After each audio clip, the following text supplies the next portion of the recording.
TV7 Israel News is made possible thanks to your generous donations. Shalom, good evening. This is TV7 Israel News broadcast to you from Jerusalem, and in today's top stories.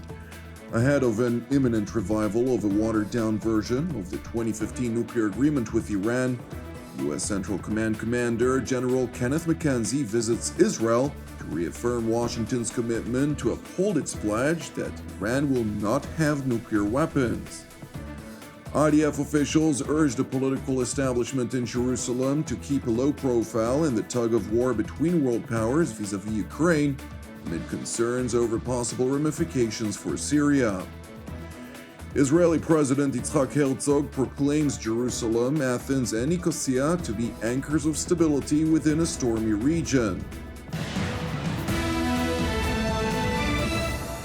Outgoing commander of the U.S. Central Command, General Kenneth McKenzie, concluded a two-day visit to Israel this morning after a string of high-level meetings that focused on Washington's efforts to alleviate Jerusalem's concerns regarding a looming revival of the 2015 nuclear agreement with the Islamic Republic of Iran.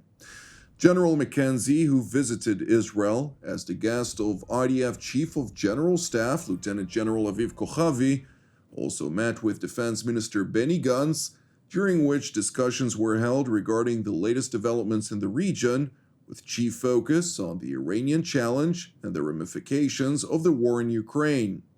These topics were also subsequently discussed during a meeting with Israeli Prime Minister Naftali Bennett, who emphasized the dangers in signing a new nuclear agreement with Iran.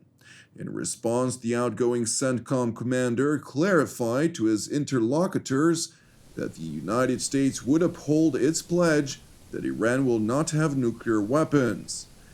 Meanwhile, senior officials in Jerusalem voiced their frustrations over the agreement that is taking shape in the Austrian capital Vienna, which they assert to be a very bad deal for Israel. Consequently, in a phone conversation with International Atomic Energy Agency Director General Rafael Mariano Grossi, Prime Minister Naftali Bennett emphasized Israel's position regarding the nuclear talks in Vienna, as well as the situation regarding the open cases in the IAEA that deal with the Iranian weapons program. The Israeli leader further stressed Jerusalem's expectation that the IAEA will act as a professional and impartial supervisory body at a time when the United States, Russia, China, France, Britain, and Germany, commonly referred to as the P5+1, are holding political deliberations on the IAEA's mandate, which may, if Tehran's demands are met, limit its professional capacity to guarantee the Islamic Republic's nuclear program's civilian nature. It is important to note that the IAEA Director General traveled to Tehran for a working visit this evening to try and find common ground on a way forward regarding outstanding issues. I am still, of course, going to visit Tehran on this very important official visit to try to address issues that we have discussed on different occasions.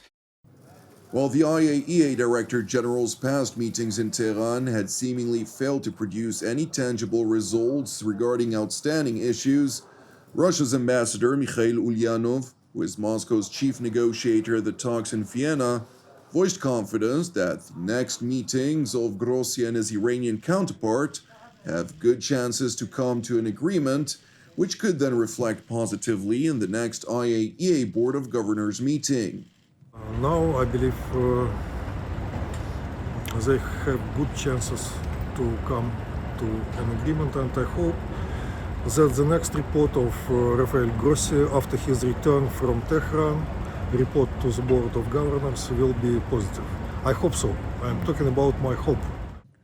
Asked whether there was a possibility for the nuclear talks to actually collapse, Ambassador Ulyanov said the following. I don't think so. I cannot imagine that at this stage the talks may collapse. It would be absolutely irresponsible, especially at this stage when we are actually on the finish line.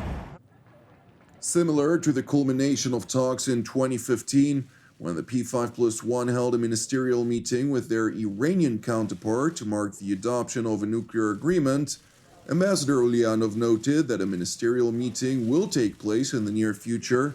However, outstanding issues must first get resolved. I believe ministerial meeting will take place. But regarding the date, I believe it's not yet finally decided. It might be Saturday, it might be Sunday, it might be Monday, who knows? Because there are some things which need to be finalized before the ministerial meeting. Those outstanding issues are relatively small in comparison with the whole package, but they are not yet settled. So let's see. But I can confirm that we are very, very close to the finish line. In spite of the optimism voiced by the Russian ambassador, Iranian Foreign Minister Hossein Amir-Abdollahian asserted in a phone conversation with EU Foreign Policy Chief Josep Borrell this morning that the West's haste to reach an agreement cannot prevent the observance of Iran's red lines, as he put it, which include Tehran's unrealistic demands of guarantees. With that being said, the Ayatollah regime's top diplomat stressed that his delegation will continue to work hard to reach a final and good agreement that ensures the interests of the Islamic Republic. It is important to highlight that among two other outstanding issues, the Ayatollah regime demands that the United States removes the Islamic Revolutionary Guards Corps from its designation list of terror entities, despite its direct support for terror-related activities throughout the Middle East, including in Yemen, Iraq, Syria, and Lebanon. Meanwhile, a Russian defense delegation is scheduled to visit Israel next week on Thursday as part of monthly meetings focused on the Israeli-Russian deconfliction mechanism for the Syrian theater, where the IDF operates regularly against Iranian entrenchment and smuggling of sophisticated weaponry.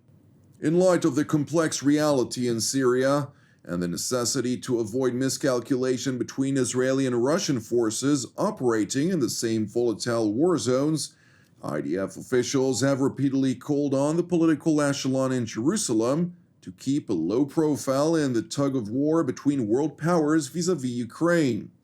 One senior intelligence official noted to TV7 that thus far deconfliction has remained intact, while Russia has robust capabilities stationed in Syria, ranging from electronic warfare systems to cyber warfare and advanced S-400 surface-to-air systems, among others. Moscow has remained committed to its guarantees by refraining from utilizing its highly advanced weaponry against Israel. Moreover, the Russian military has gone as far as to deny their Syrian hosts access to those systems. It is important to further highlight that while Israel's defense establishment is essentially opposed to providing Ukraine with military assistance over practical concerns regarding the Syrian theater, Jerusalem is proactively committed to support Kiev and the people of Ukraine.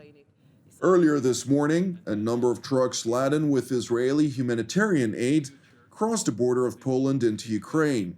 During a ceremony marking the transfer of the Israeli aid to Ukraine, Jerusalem's emissaries thanked the Polish government for allowing the Jewish state to utilize its territory for the purpose of assisting Ukraine at the behest of the government in Kiev. This is very important for us, the ability to assist the people of Ukraine in this difficult hour.